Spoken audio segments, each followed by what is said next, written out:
欧盟的规章有承认维修权，但我要再次说明，欧盟的规章管的是整个欧盟共同体的设计，但是欧盟的指令它是没有接受，因为大国反对，因为这个指令它会去转化为各国的国内法，各国的国内法反对最激烈的当然是德国、法国反对最激烈。接下来就要讲到说，这些汽车制造大国是真的反对吗？美国呢是有法案提出，可是没有通过，表示美国还是反对。可是德国、法国这种汽车传统大国，居然在最近2-3年都通过了这个维修条款，表示说连汽车工业大国都接受了这个概念。那我们台湾到底要不要接受呢？先看美国，2015年有国会议员提出了促进汽车维修贸易销售法案。那这个法案呢，每一年都有人提出，包括现在都有人提出，就还是没有通过。但是它的修法的方式可以让我们参考。美国跟欧洲不一样，美国的设计就是放在它的专利里面啊，所以我们台湾是学美国，就是我们也叫设计专利。在美国的专利法271条就是管侵权，在241条要弄一个 J， 强调说侵权的例外啊，例外不侵权。先定义什么叫做 component part 组成部分或零组件啊，包括车板、防护板、尾灯、车侧后照灯、车身侧面板，不包括安全气囊或其他内装，所以只包括外观的一些组成部分。最重要，它设计了一个2阶段的维修免责的动力车辆原始制造时组成部分的设计，就是它的零件。如果该制造物品是为了维修，让车辆恢复到原来制造时的外观，不构成设计的侵害。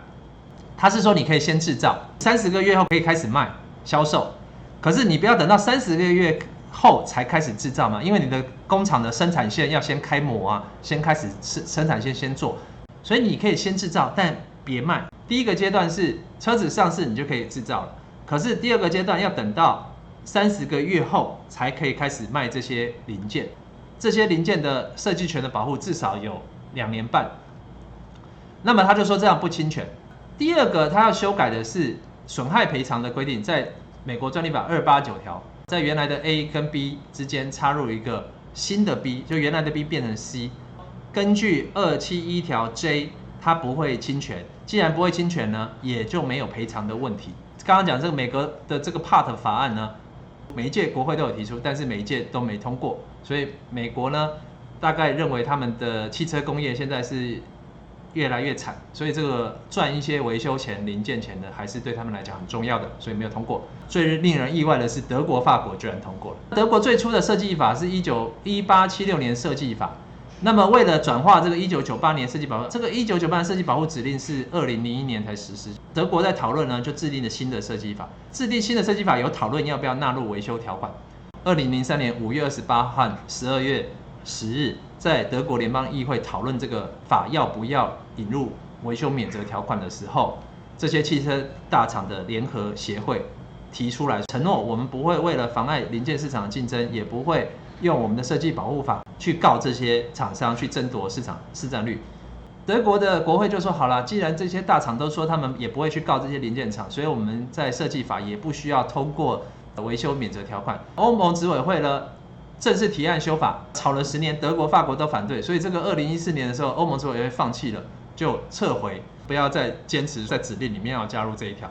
结果一旦撤案之后，德国的汽车大厂，包括宾士汽车母公司戴姆勒、奥迪等公司，就立刻违背承诺，欧洲各国开始对零件厂商提告，甚至呢，因为台湾是汽车零件制造大国，直接跨海到台湾来告。所以违背了这个承诺。旧的2004年的法在他们的承诺之下，所以没有维修条款。那就2014年，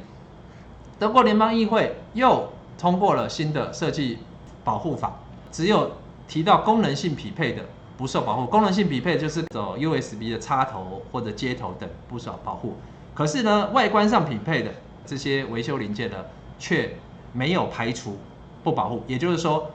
它是没有引入维修条款的。2020年，德国这次居然是由消费者保护的部门，消费者保护的部门比较是重视消费者的权益。在2019年7月，提出了一个强化公平竞争法的草案。那这个强化公平竞争法里面是针对很多制裁权的过度行使，它做了一些限制，所以这个里面的条文很多，里面也有一条维修豁免条款。这个法呢，居然在2020年9月10日通过了。修正的条文是修改德国设计法第40A 条，A 就是加入的维修条款。他说，对于复合产品的元件，为了用于维修该复合产品的目的，使其能够恢复原始外观，该元件产品不受设计保护。但是如果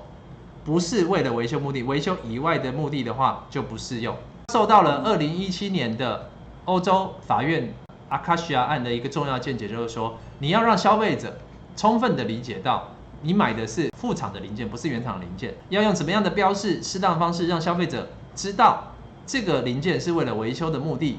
它是一个竞争性产品，也就是说它不是原厂在卖的。40A 条的设计不适用于2020年12月2日以前注册的设计专利，也就是它没有溯及既往，它只适用于2021年1月推出的新车。那2021年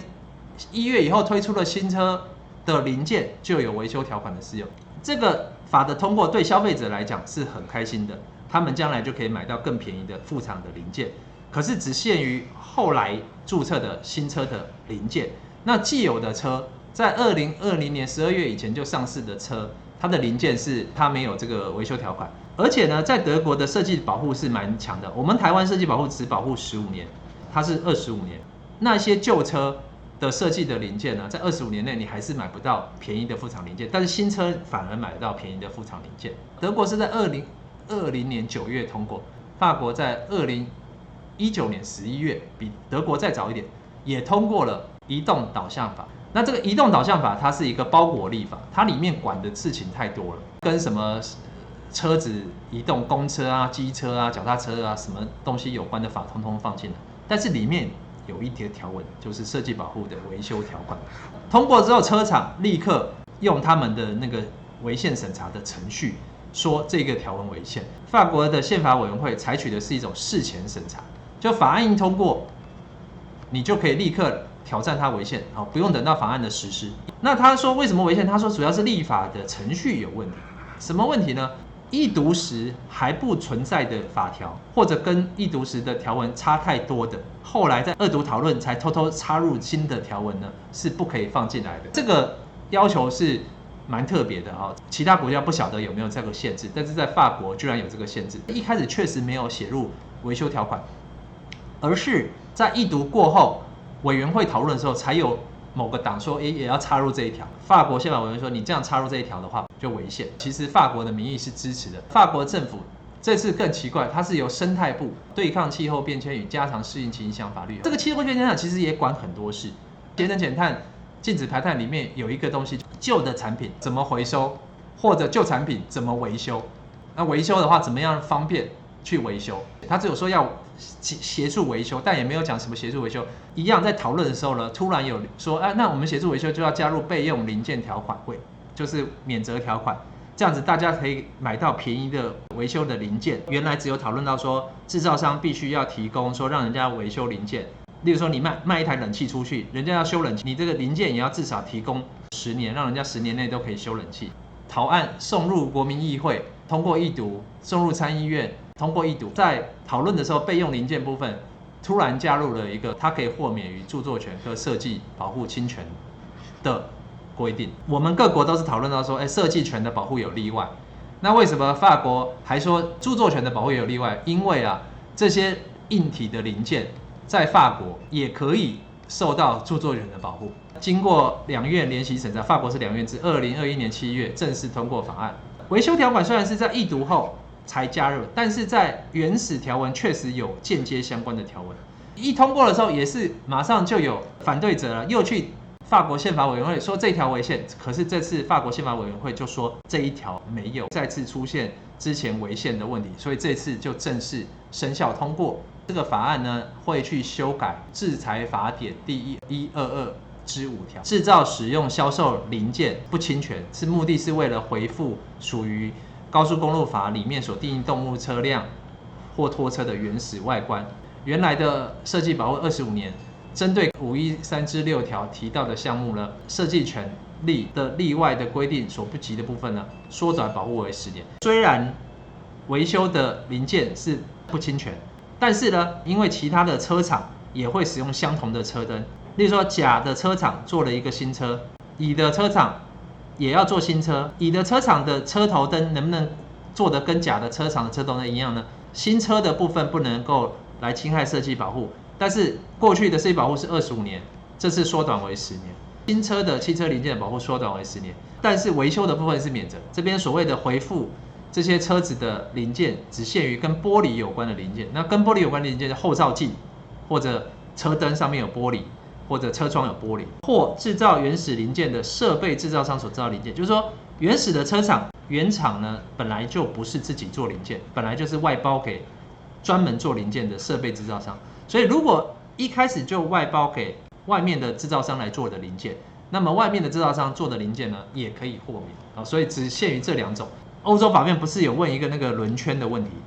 说轮圈能不能豁免呢？不算哦，因为第一个它不跟玻璃无关，第二个如果说原始制造商没有外包给别家设备制造商做轮圈，都是原制造厂自己做的轮圈的话，那就不适用。那它的生效日呢是渐进开放。首先这个缩短保护10年呢，它是从2023年1月1日起生效，它没有回溯适用，只限于2023年1月1日以后注册的新车设计。豁免的部分呢，他说涉及玻璃有关零件制造原始零件设备制造商所造的零件，是从2023年1月1日起就适用。此处适用的设计不是说只有新的，它是说旧的也算，以前就存在的设计也算。在2023年1月1日之后，所有跟玻璃有关的零件或者什么独立设备制造商零件呢，都可以开始制造销售这些零件的。至于新的保护呢，只要过了10年，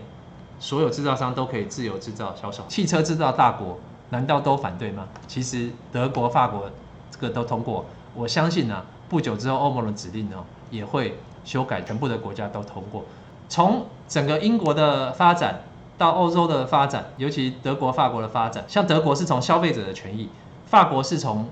节能减碳的角度出发。到底我们台湾要不要引进这个条文呢？第一个有人就说，制裁权的保护到底要保护多还是保护少？对车厂来讲，它赚钱有2个地方可以赚钱。第一个是主要市场，就新车的销售，它可以赚钱。第二个，车厂其实也要靠维修的时候跟你收费卖零件给你赚钱。支持维修条款就要纳入这个维修免责的规定，是说制造商你只要在第一次新车那边赚钱就好，你后面维修车厂这边就不要赚钱了。但是呢，从车厂的角度来看是说，没办法，现在要赚钱就是要靠这个维修来赚钱，因为光新车赚钱是不够赚的。所以要保护不保护，其实就会影响到你要给这些车厂赚多少钱的问题。怎么设计比较好？老实讲，没有标准答案。任何的法律应该回来看台湾的产业。其实智慧财产权本来就是跟各国的产业的现状是最有关的。为什么德国、法国是最慢通过？那因为他们是汽车制造大国。那我们就回到台湾，台湾不是汽车制造大国，但是是汽车零组件的制造大国。台湾中南部的汽车零组件的厂商一年产值有高达3000亿台币，或者有人说2500亿，而且大部分是外销。照理讲，台湾在思考专利法的设计，包括设计保护设计的时候，要考量我们自己的产业问题。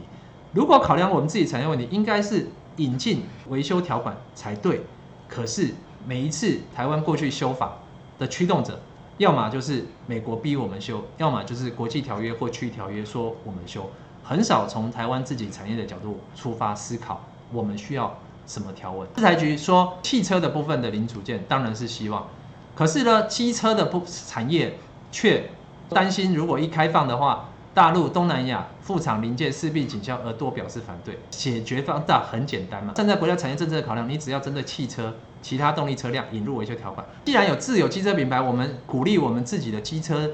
行业生存，那对你可以不要适用机车。可是汽车，既然我们比较少的汽车自有品牌，就可以引入，而且你在修法上你可以做一个限缩。参考法国通过的条文，法国为了避免引入维修条款对国内产业造成太大冲击，采取渐进式立法，并非针对所有复合产品，仅限于高速公路上会跑的车。那么从法国模式就可以知道，我们避免对产业冲绳可以只适用于汽车，例如说立法用语上，我们就用我们的公路法的用语，就是汽车。英国一开始是1986年的 British Leyland 案，上议院的法官说维修权是本来消费者既有的维修权，这不是说你原厂要赚多少钱的问题，它是消费者的权益。德国通过呢，也是它是从消费者的权益认为说要通过这个条文。那么有人说啊，一个理性的消费者，你就自己要想清楚，你在买新车就要知道将来的维修很贵啊，你为什么要买进口车呢？进口车的维修的零件更贵，那你就不要买嘛。好，有人这么说，并不会影响到消费者权益，因为消费者你在买新车的时候就自己要把它想清楚。可是我认为这是错的讲法，为什么呢？因为我们所保护的那个车辆外观维修用的零件，它并不是消费者一般会注意到的一般的维修费用。一般的维修费是那种保养费，消费者在选购车辆时只会关心常态性的维护保养，1年2万块，并不会预期说自己的车会给人家撞，然后后照镜坏了、车灯坏了、保杆坏了。一般的消费者并不会预期到这个东西撞坏的换零件的钱有多贵。有人说理性的消费者其实已经想到这些钱了，但是这个讲法是错的，因为消费者根本不会预期到碰撞后的维修费用。我认为智慧财产权制度除了我们国内的考量之外，其实也可以考量到公共利益，而且这个公共利益某程度也许也可以考量到全球消费者的权益。为什么要考量到全球消费者权益？因为台湾做的零件主要不是卖台湾，是卖到全世界，对全球的用车人的维修权都有影响。宾士的母公司戴姆勒跑到台湾来告，之所以跑到台湾来告，是因为制造地主要是在台湾。那么你一旦禁止它在台湾制造，影响的是全世界的人想要买到这些地保做的便宜的零件都买不到，所以影响的是全世界的消费者的权益，不是只影响到台湾的消费者的权益。有人就说没有啊，你一个国家的专利法不需要管到别的国家，你只要管台湾自己就好了。我这边有提到另外一个思考点，专利法里面的强制授权，很多落后国家买不起药，也没有办法做药，所以我们专利法的强制授权有一个很特别的规定，说我们的强制授权不是为了台湾自己来强制授权，是为了救助非洲落后国家来强制授权。所以你说专利法不用去考虑到外国吗？不用管到别的国家吗？也许也未必啊。所以我们台湾的专利法不但考量到我们自己的消费者要买到便宜的维修零件，也可以考虑到说我们要帮外国的人制造便宜的零件。最后最有趣的，法国它是在气候变迁法里面塞了一个条文，它是考量到说地球资源要充分的再利用，大家不要都想一直开新车。很多人是车子碰撞之后，然后原厂跟你报价说，哇，那你的零件修换一换很贵。很多人说，那我干脆买一台新的。新车对地球并不环保，大家不需要一直买新车。所以如果维修的零件的价格够便宜的话，一台车可以开20年甚至25年。法国居然用这个角度认为应该要让人民可以买到便宜的零件。那有人说没有啊，旧车你让它继续开，你一直不换新车是很不环保的。我觉得这种说法都是双面的，似是而非。为什么呢？某些太旧的车确实是很不环保，所以如果说你是担心很多旧车不应该继续在马路上跑排放的污染物太多，那你可以做一个评估，然后你就可以画一个时间线。我只是随便举例，例如说2005年的旧车是很不环保的，所以我们希望鼓励淘汰。可是2005年以后的车是够环保，那我们希望它尽量用，不要大家一直买新车。那么我们就鼓励之后的这种新车的零件呢，应该是可以便宜买到的。好，以上呢就是我的文章我是从立法论比较法的角度来看，说我们要不要来纳入这个新的制度。